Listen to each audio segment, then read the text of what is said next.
Sir कटा भूत भूत की कहानी। ये बात कई साल पुरानी है। रमेश नाम का एक लड़का था जो भूतों पे विश्वास नहीं करता था। उनका मानना था कि भूत प्रेत नहीं होते। मगर एक हादसे के बाद उसकी यह सोच पूरी तरीके से बदल गई। रमेश गर्मी की छुट्टियां मनाने के लिए अपने गांव गया हुआ था। जब पहले रमेश अपने गांव जाता था तो वहां पर वह अपनी छुट्टियां आराम से मनाता और वापस आ जाता था।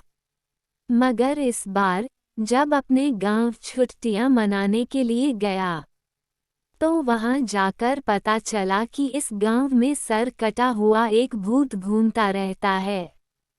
खैर रमेश ये सब बातों पर विश्वास नहीं करता था। उसे लगा कि उसके घर वाले उसे बाहर घूमने नहीं देना चाहते। इस कारण यह अफवाह फैला रहे हैं।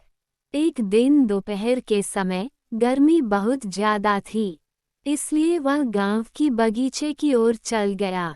बगीचे में एक बहुत बड़ा तालाब था। रमेश वहीं बैठकर ठंडी ठंडी हवाओं का आनंद लेने लगा। थोड़ी देर में उसे नींद आने लगी। तभी उसके पास कोई आकर बैठ गया और उससे बात करने लगा। रमेश भी आधी नींद में उस आदमी से बात करने लगा।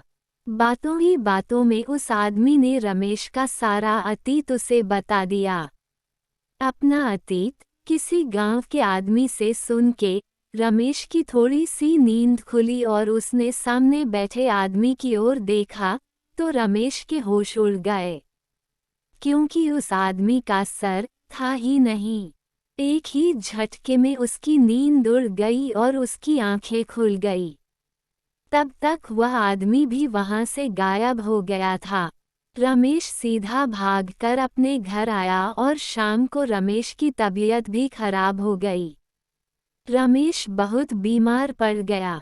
जब रमेश के घर वालों ने उससे पूछा क्या हुआ है तो रमेश ने सारा किस्सा घर वालों की बता दिया। उसके घर वाले पास के ही गांव से एक तांत्रिक को बुलाया। जब तांत्रिक ने उसका झाड़ फूंक किया तब जाके रमेश की तबीयत में सुधार हुआ। उस घटना को सोचकर वह आज भी डर जाता है।